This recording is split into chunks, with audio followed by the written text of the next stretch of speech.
ഇത് ഞാൻ ദുബായിൽ ഡിസൈൻ ചെയ്യുന്നൊരു വില്ലയാണ്. അതിനുവേണ്ടിയാണ് ഞാനിപ്പോൾ സൈറ്റിൽ വന്നിരിക്കുന്നത്. ഇതിൻ്റെ വലിപ്പം 7000 സ്ക്വയർ ഫീറ്റാണ്. ഇത് ഓൾറെഡി അവർ പർച്ചേസ് ചെയ്തതാണ്. അതുകൊണ്ട് തന്നെ ഒരു കൊമേഴ്സ്യൽ ലൈനിലാണ് അവർ ഇൻറ്റീരിയർ ചെയ്തു വെച്ചിരിക്കുന്നത്. അത് കംപ്ലീറ്റ് മാറ്റിയിട്ട് രണ്ടാമത് റീഡിസൈൻ ചെയ്യാണ്. എൻ്റെ ബെഡ്റൂമാണ് ഞാൻ ഈ ഡിസൈൻ ചെയ്തിരിക്കുന്നത്. അത് ക്ലയൻറ്റ് വളരെ ഹാപ്പിയാണ്. ഒരു വീടിൻ്റെ ഏറ്റവും ഇമ്പോർട്ടൻ്റ് ആയിട്ടുള്ളൊരു ഭാഗം എന്ന് പറയുന്നത് ലിവിങ്ങും ഡൈനിങ്ങും കിച്ചനുമാണ്.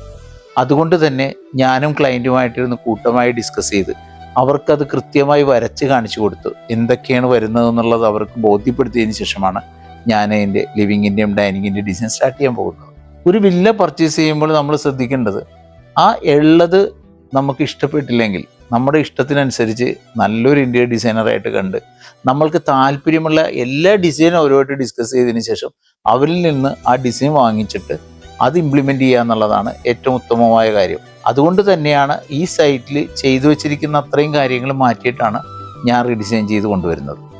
ഒരു ഡിസൈൻ ചെയ്യാൻ നേരത്ത് ഒരു ഇൻറ്റീരിയർ ഡിസൈനറും ക്ലയൻറ്റും മനസ്സിലാക്കേണ്ടത്, നിങ്ങളുടെ ആവശ്യങ്ങൾ എന്താണെന്ന് നിങ്ങൾ കൃത്യമായിട്ട് ഡിസൈനറിന് പറഞ്ഞ് മനസ്സിലാക്കുകയും ഡിസൈനർ കൃത്യമായിട്ട് രീതിയിൽ മനസ്സിലാക്കുകയും ചെയ്താൽ സൈറ്റിൽ ഇരുന്നുകൊണ്ട് പരസ്പര ധാരണയിൽ ഡിസൈൻ ചെയ്ത് കഴിഞ്ഞ് ആ വീട് അതിമനോഹരമായിരിക്കുന്നു മാത്രമല്ല ജീവിക്കാൻ സന്തോഷപ്രദമായിരിക്കുകയും ചെയ്യുന്നു.